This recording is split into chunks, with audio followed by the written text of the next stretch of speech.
Thumbnail में आपने topic देख ही लिया होगा इस वीडियो का। क्या हस्तमैथुन से नपुंसकता आ जाती है? क्या मास्टरबेशन से इम्पोटेंसी आ जाती है? ये क्वेश्चन बहुत इम्पोर्टेंट है और साथ में कंट्रोवर्शियल भी, क्योंकि आपने इसके हर तरीके के जवाब सुने होंगे। तो इस टॉपिक को मैं आज आपके सामने क्लियर कर दूंगा और फिर आप डिसाइड करना कि क्या चीज़ इम्पोर्टेंट है और क्या नहीं है। ऐसा ही एक सिमिलर टॉपिक मैंने अपने एक पुराने वीडियो में डिस्कस किया था, जिस वीडियो का नाम था सेक्स वर्सेस मास्टरबेशन, जिसमें मैंने डिटेल में समझाया था कि इन दोनों में क्या डिफरेंस होता है। तो आप आई बटन पे क्लिक करके वो वीडियो देख सकते हो या इस वीडियो के ख़त्म होने के बाद उसे देख सकते हो। अब हम वापस अपने टॉपिक पे आते हैं। तो मेरा इस पर एक लाइन में आंसर है कि हाँ, अगर आप सिर्फ मास्टरबेशन ही करते हो या बोलें तो बेहोशी में मास्टरबेशन करते हो, या इसका मतलब है सिर्फ मास्टरबेशन करते हो, बाकी अपनी किसी भी चीज़ पे, अपनी हैबिट्स पे, अपनी हेल्थ पे बिल्कुल ध्यान नहीं देते हो, तो हाँ, इससे नपुंसकता आ जाती है या आ सकती है। और अब अपनी बात को मैं एक्सप्लेन करूँगा थोड़े अच्छे तरीके से। तो देखो, मास्टरबेशन जो है वो कहा जाए तो एक अननेचुरल प्रोसेस तो है ही, ये कोई नेचुरल प्रोसेस नहीं है। मैं यहाँ पे मास्टरबेशन को गलत नहीं बोल रहा हूँ, लेकिन फिर भी ये अननेचुरल है।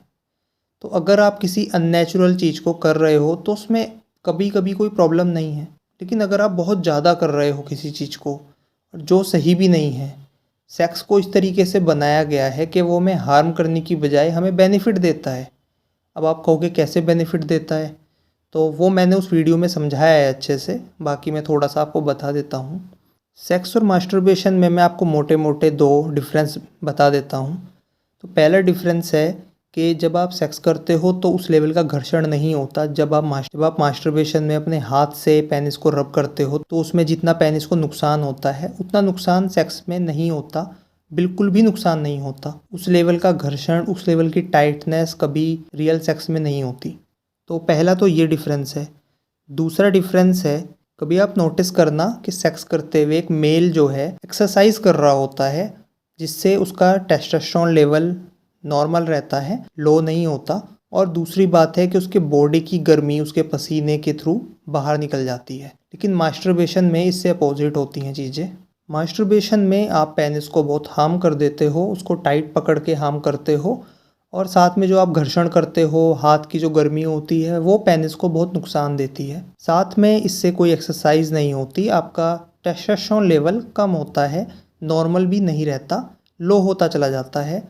और दूसरी बात है, शरीर में गर्मी बढ़ती है, वो मैंने कई बार बताया हुआ है। खून की जो गर्मी बढ़ती है वो मास्टरबेशन की वजह से ही बढ़ती है आमतौर पर। तो इससे बचने के लिए आपको मास्टरबेशन कभी कभी करना है। दूसरी बात है, मास्टरबेशन के अलावा नॉर्मल लाइफ में भी कभी भी, चाहे आपकी शादी हो जाए, सेक्स करो या मास्टरबेशन करो, अपनी हेल्थ का ध्यान रखना है, रेगुलर एक्सरसाइज करनी है और डाइट अच्छी लेनी है।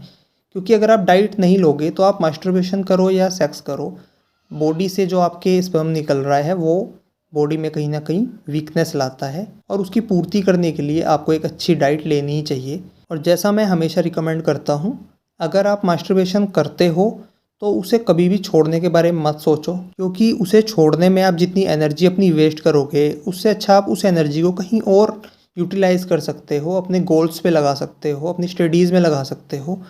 तो इस चीज़ की तरफ से अपना ध्यान हटा लो। बस ये है कि इसे लिमिटेड कर दो मास्टरबेशन को, और मेन अपनी हेल्थ और अपनी डाइट का बहुत ज़्यादा ध्यान रखो। ये सबसे बेस्ट एडवाइस है जो एक मैं स्टूडेंट को या एक यूथ को दे सकता हूँ। अगर आप अपनी हेल्थ और डाइट पर बहुत अच्छे से ध्यान रखते हो और वीक में 1 या 2 बार मास्टरबेट कर लेते हो तो कोई प्रॉब्लम नहीं होगी, कभी भी कोई नपुंसकता, कोई पेनिस में कोई प्रॉब्लम नहीं आ सकती। बस इन्हीं छोटी छोटी चीज़ों का ध्यान रखने से आपको कभी भी इस बारे में सोचना नहीं पड़ेगा कि मैं क्या करूं, किस डॉक्टर से मिलूं, कहाँ जाना है, कोई ज़रूरत नहीं है आपको। कभी अगर प्रॉब्लम आती भी है तो इतनी माइनर होगी कि आप खुद ही उसे सही कर लोगे, यह चैनल की हेल्प से आप उसको सही कर पाओगे, क्योंकि मैं ऐसी ही चीज़ें बताता हूँ जो कि आप खुद से कर सको और जिसके रिजल्ट बहुत जल्दी दिखने लगे। कुछ छोटी मोटी एक्सरसाइजेज जो स्पेशली सेक्स प्रॉब्लम्स के लिए होती हैं, या कुछ डाइट, स्पेशल डाइट जो सिर्फ सेक्स प्रॉब्लम में वर्क करती है। आपको इधर उधर कहीं भी जाने की ज़रूरत नहीं पड़ेगी, बस आपको ध्यान इतना रखना है कि मास्टरबेशन को लिमिटेड कर दो। वीक में 1 या 2 बार, मैक्सिमम 2 बार चलता है, कोई प्रॉब्लम नहीं है। लेकिन उसकी शर्त यही है कि आपको रेगुलर एक्सरसाइज करनी है, चाहे आप आधे घंटे एक्सरसाइज करो, कोई प्रॉब्लम नहीं है। तो रेगुलर करो, डेली एक्सरसाइज करो और साथ में अपनी डाइट पे ध्यान दो। आप कम से कम 3 मील के साथ 2 स्मॉल या 3 स्मॉल मील लो ज़रूर, और ध्यान रखो कि उसमें आपको प्रोटीन रिच फूड ज़्यादा लेने हैं। साथ ही मैं ये भी बोलना चाहूँगा कि ऐसे लोगों से बचो जो आपकी छोटी छोटी प्रॉब्लम्स को लेके आपको बहुत डरा देते हैं सिर्फ अपने फ़ायदे के लिए। ऐसे लोगों से दूर रहो। कोई बड़ी बात नहीं है, इतनी बड़ी प्रॉब्लम नहीं होती। नेचर ने हमें जो चीज़ें दी हैं, नेचर उसको क्योर करना खुद से जानता है। उसने हमारी बॉडी ऐसी बनाई है कि हम बहुत जल्दी चीज़ें ठीक कर सकते हैं, तो इसमें घबराने वाली बिल्कुल बात नहीं है।